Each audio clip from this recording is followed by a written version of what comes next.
আসসালামু আলাইকুম। কেমন আছেন সবাই? আশা করি সবাই অনেক ভালো আছেন। আলহামদুলিল্লাহ আমি অনেক ভালো আছি। আজ আমাদের ভার্সিটিতে নাকি উৎসব হচ্ছে। কি উৎসব সেটা আমি কিছুই জানি না। আমার ওয়াইফ দুপুরবেলা আমাকে ফোন দিল যে, "তুমি কি ফ্রি আছো? তাহলে একটু ভার্সিটিতে আসো।" আমি বললাম, "কেন? কি হয়েছে?" সে বলল, "যদি ফ্রি থাকো তাহলে আসো।" আমি চলে আসলাম। এসে দেখি এখানে অনেক মানুষ, রঙিন পেপার দিয়ে পুরো চারপাশ সাজানো, সাউন্ড বক্সের আওয়াজ পাওয়া যাচ্ছে। আমার ওয়াইফ আমাকে বলল এখানে পিঠা উৎসব হচ্ছে। আমরা যখন ছিলাম এখানে এরকম কখনই অনুষ্ঠান হয়নি। এটাই মনে হয় প্রথম। আমি জীবনের প্রথম বায়োস্কোপ দেখলাম সামনাসামনি। ছোটবেলায় যখন মুভি দেখতাম, বিশেষ করে পুরোনো দিনের মুভি, ওই মুভিগুলোতে কিন্তু বায়োস্কোপ দেখা যেত। এটাই প্রথম যে আমি এত সুন্দর একটা বায়োস্কোপ সামনাসামনি দেখতেছি, এবং এই বায়োস্কোপের প্রেজেন্টেশনটাও খুবই সুন্দর হয়েছে। এটা মার্কেটিং বিভাগ থেকে এই বায়োস্কোপের প্রেজেন্টেশনটা করা হয়েছে।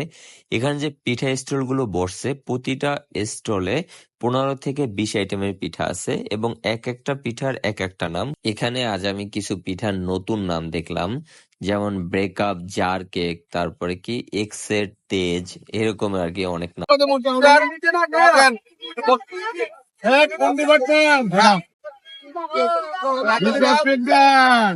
সালাম আলাইকুম স্যার, কেমন আছেন? এই তো আলহামদুলিল্লাহ। পিঠা উৎসবে ঘুরতে ঘুরতে দেখা হয়ে গেল, আমি যখন এখানকার স্টুডেন্ট ছিলাম তখনকার আমাদের ডিপার্টমেন্ট হেড জাহাঙ্গীর স্যারের সাথে। জাহাঙ্গীর স্যার মানুষটা খুবই অমায়িক, এবং তার সাথে আমার আন্ডারস্ট্যান্ডিং ছিল খুবই ভালো।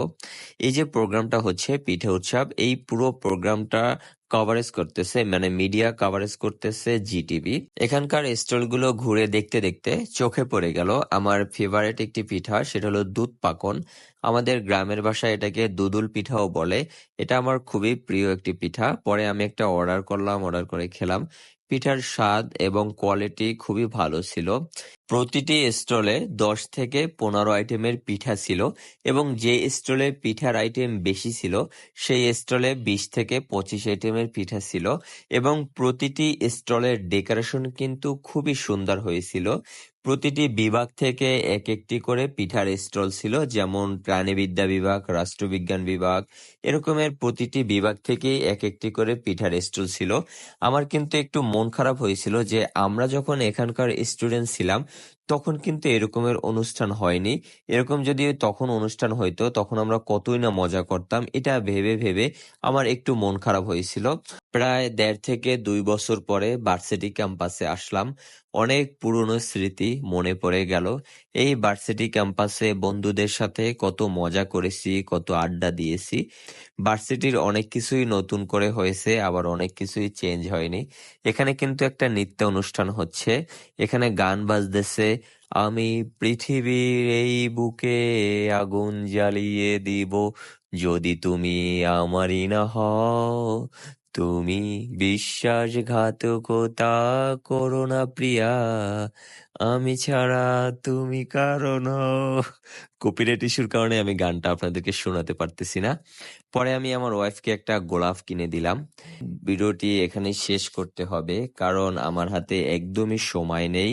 ওয়াইফের আবদার রাখতে গিয়ে খুবই অল্প সময় নিয়ে আমি এখানে এসেছি। ভিডিওটি কেমন লেগেছে অবশ্যই সবাই কমেন্ট করে জানাবেন, এবং ভিডিওতে একটা লাইক দিয়ে যাবেন। চ্যানেলটি সাবস্ক্রাইব করবেন এবং ভিডিওটি শেয়ার করে অন্যকে দেখার সুযোগ করে দিবেন। আজকের মতো টাটা, বাই বাই, আসসালামু আলাইকুম ওয়া রাহমাতুল্লাহি ওয়া বারাকাতুহু।